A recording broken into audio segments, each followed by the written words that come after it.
Yego ndagusuje cyane kandi ngifurije kugira ibihe byiza gukurikira gahunda za Kigali 215 cyane kugeza amakuru atandukanye yibanda ku myidagaduro ndetse n'izindi breaking ziba zigiye zitandukanye za hano iwacu mu gihugu cy'u Rwanda ndetse no mu gihugu cy'u Rwanda no hanze y'igihugu cy'u Rwanda muri rusange. Mumaze kumenyera ko mbagezo amakuru atandukanye bimwe ariko yibanda kuri analyse z'imyidagaduro n'ubundi hano iwacu mu gihugu cy'u Rwanda akenshi nkunda kuza nduwanyuma, ariko impamvu nza nduwanyuma no kugira ngo nkubwire ku by'abambere bavuze bakoze mu buryo bwa nyabwo cyangwa se mu buryo butari ubwa nyabwo. Ni commentaire ku kintu runaka, ni commentaire ku nkuru zigiye zitandukanye ziba zagiye zibera hirya no hino, ndetse by'umwihariko nkanderenzaho n'umwihariko wanjye wo gutegura inkuru z'umwimerere zimwe musanzwe munziho n'ubundi nitwa Jean-Viol Mbeho nk'ibisanzwe nje ngo tuganire ku gihembo Yakamwana yatwaye, ndetse tunaganire kuri sheke ya miliyoni 1,200,000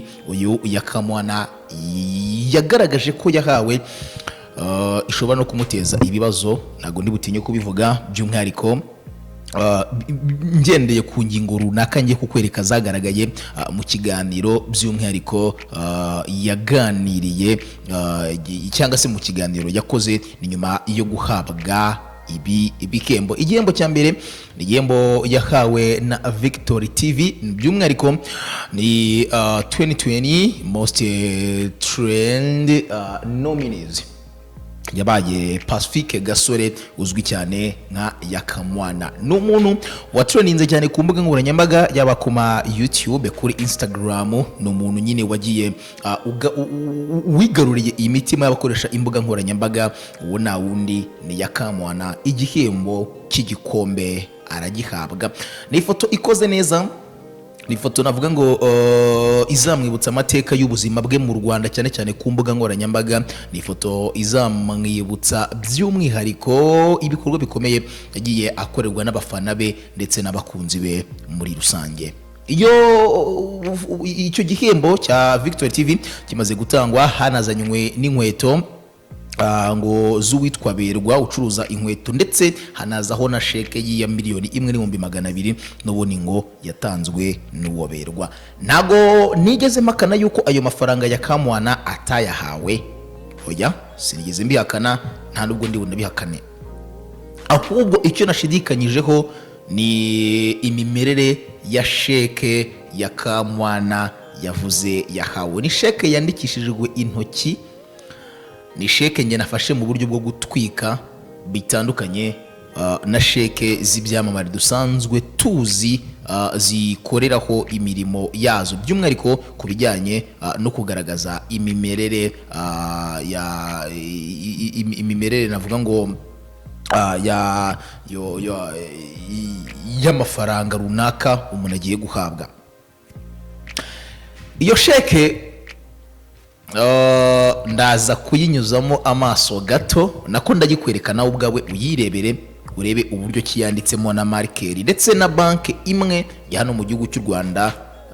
Iyo sheke uyu Yakamwana agomba kuyibikurizaho. Mu buryo bwo kwamamaza ntabwo ari amafaranga menshi abe na gatoya. Yakamwana abaye agomba kuzamaririza iriya shop, nta nubwo ari amafaranga iriya shop itatanga rwose, ibyo ndabiguhakaniye. Ayo mafaranga yayatanga rwose, kuko n'amafaranga nakwita make, miliyoni 1,200,000 ndetse n'imiguru igera kuri 3 y'inkweto bahembye Yakamwana. Ikibazo ni uburyo iyi sheke yanditsemo ndetse naho yanditse. I'm not sure yuko kiriya ari icyatanzwe cyangwa cyavuye muri banke. Ashobora kuba afite sheke n'ubundi y'urupapuro ariko bigakorwa muri buriya buryo. Ibi bibaye nyuma y'aho n'ubundi uwo bita cyangwa se uwo benshi babona ko banganiye YouTube ari we super manager amaze gutanga impamvu zirenga imwe zigaragaza ko ari umwami wa YouTube, cyane cyane hano iwacu mu gihugu cy'u Rwanda. Muramuzi cyane, mukunda ibyo akora ndetse munakunda nuko yiyita. Uyu mugabo yiyise Ambassador of the Ghetto, yita Voice of the Money, yita the Best of East Africa, yita the Frontline Command, yita ATM Machine, yita the Original Copy, yita the Brother from Another Mother, yita the King Super Manager, yita the Inspiration of the Youth, yita From Zero to Hero, yita From Nothing to Something, yita Mutoto wa Mungu, yita Konyine Boy ndetse anasorezaho The King of YouTube. Mu minsi mike ishize nibwo Malibu yaganiriye na Yakamwana amubaza kukuba uyu super manager yita The King of YouTube niba yaba atarimo kwiyitirira ibya Yakati. Wowe urebye wabona ari nde King of YouTube? Uyu mutipe super manager we ku giti cye yahamije ko impamvu yita King of YouTube ndetse impamvu asobanura ko yiyise King of YouTube, avuga ko YouTube ari cyo kintu cya mbere cyamenyekanishije kigatuma akomera cyane, bigatuma amaradiyo ndetse n'amateleviziyo agiye atandukanye n'ibitangaza ko bitandukanye bibona umwanya wo kumukina ndetse no kumuvugaho, bigenda bizamura izina ry'uyu super manager.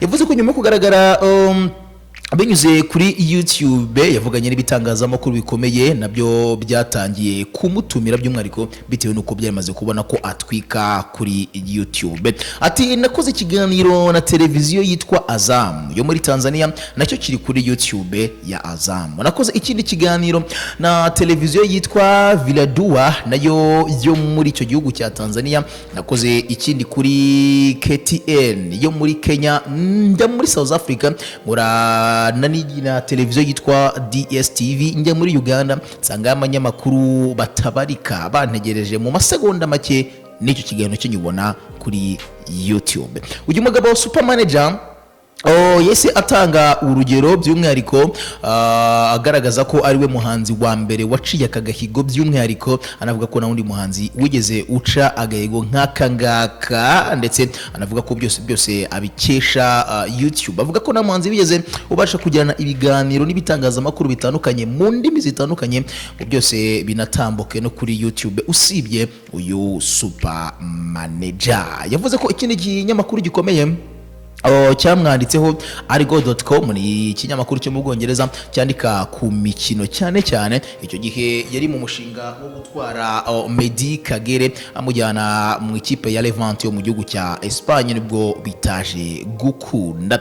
Uyu mugabo ibiganiro yakoze bitandukanye byo mu gihugu cy'u Rwanda byatumye benshi bamumenya cyane, binatuma yigarurira abakunzi batandukanye, by'umwihariko abikesha kukuba yaragiye afata umwanya we agatanga ibitekerezo bye binyuze kuri YouTube. Super manager ngo YouTube yatumye abona agatubutse ndetse imugira n'akamaro bijyanye n'amafaranga, ni nyuma yo kwamamara mu buryo bukomeye cyane cyane binyuze ku rubuga rwa YouTube. Akaba yaratangiye gusahura amafaranga menshi agiye atandukanye by'umwihariko muri Afurika. Muri iyi ngingo uyu mugabo yavuze ko yahuye na Moise Katumbi ni hariya Irumbashi nyine muri Kongo, yaratwaye umukinnyi Thomas Ulimwengu n'umukinnyi ukinayo na Nobo, ndetse avuze ko yanitwaye neza muri equipe ya Tupisa Mazembe, bikanatuma akurayo agatubutse nka super manager warujyanye umukinnyi nk'uyu nguyu. Yanakomeje avuga ko ikiganiro cy'ukuntu byagenze, cy'ukuntu